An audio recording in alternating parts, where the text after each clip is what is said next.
Good evening, viewers. And again, I am back, and this time I'm going to discuss some portion of Companies Act 2013. The Companies Act 2013 was enacted to consolidate and amend the law relating to the companies. The Companies Act 2013 contains 470 sections and 7 schedules. The entire act has been divided into 29 chapters. A substantial part of this act is in the form of companies rules. The Companies Act 2013 aims to improve corporate governance, simplify regulations, strengthen the interests of minority investors, and for the first time legislates the role of whistleblowers. Now I am going to discuss nature and characteristics of a company. Firstly, it has a corporate personality. It is different person from the members who compose it. A shareholder cannot be held liable for the acts of the company even if he holds virtually the entire share capital. A member does not even have an insurable interest in the property of the company. Number two, perpetual succession. Members may die or change, but the company goes on. Death, unsoundness, and insolvency of all the members do not affect the existence of company. Thirdly, limited liability. The liability of members will be limited. In case of company limited by shares, liability will be limited till the unpaid face value of shares.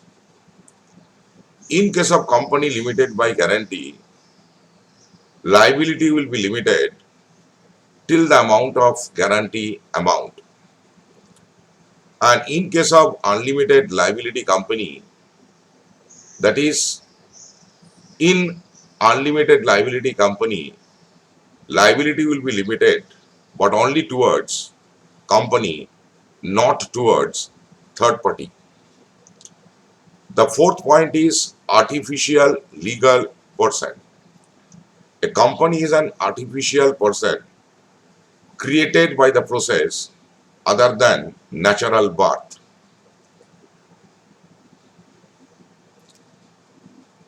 It is legal or judicial as it is created by law.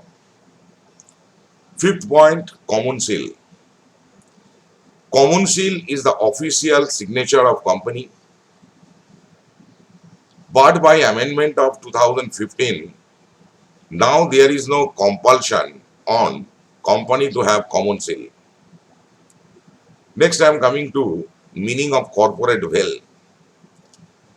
The corporate veil refers to the concept that members of a company are shielded from liability concerned to the company's actions.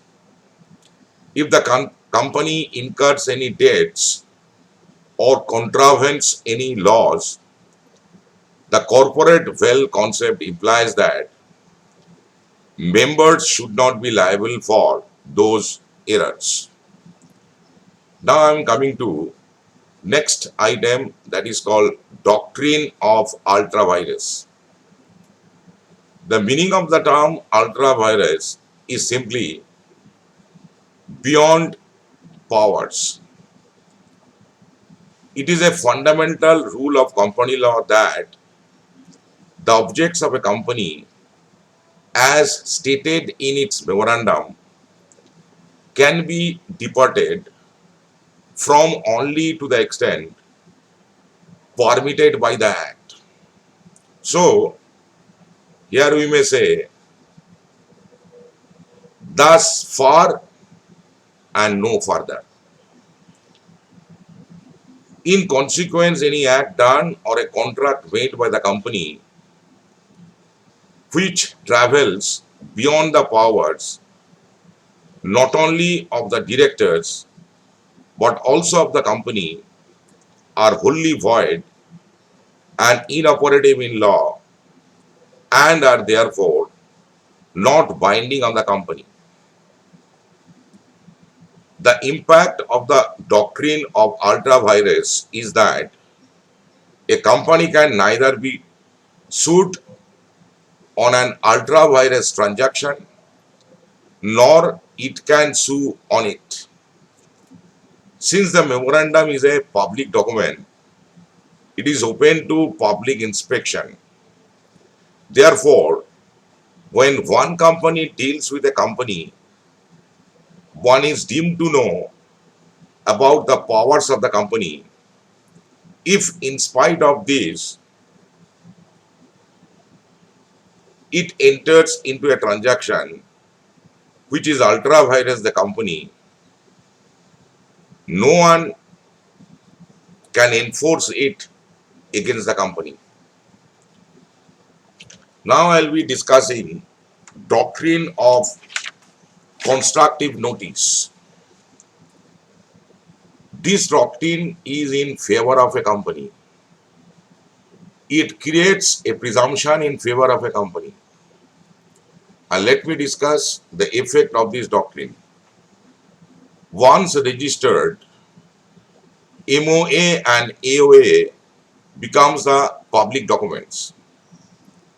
Therefore, any person dealing with company is presumed to have gone through the memorandum and articles correctly. The doctrine prevents any person dealing with a company alleging that he did not read the provisions contained in MOA and AOA. Now, I am coming to our last part, that is called doctrine of indoor management. This doctrine operates in favor of the outsiders. As per this doctrine, outsiders dealing with the company are not required to inquire into the internal management of the company. Outsiders dealing with the company are entitled to assume that as far as internal proceedings of the company are concerned, everything has been done regularly. Now, let me discuss the effect of this. If a contract is entered into on behalf of company by any director or officer of the company, it is enforceable against the company if provisions contained in MOA and AOA are fulfilled. Even though while entering into a contract, some irregularity had arisen of which the outsider was unaware. Now, at this juncture, let me introduce a case law, that is Royal British Bank versus Tarquant. The articles of a company stated that the directors could borrow money on behalf of a company if they are authorized by a resolution passed by the shareholders in general meeting. The directors borrowed money from T, say, without being authorized by shareholders.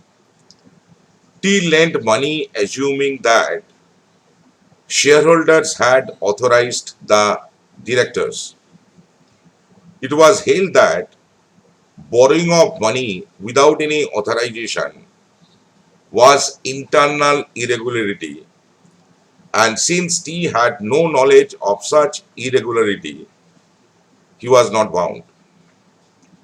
So, what is the conclusion? Conclusion is the benefit can be availed. Number one, if the person has knowledge of the MOA and AOA,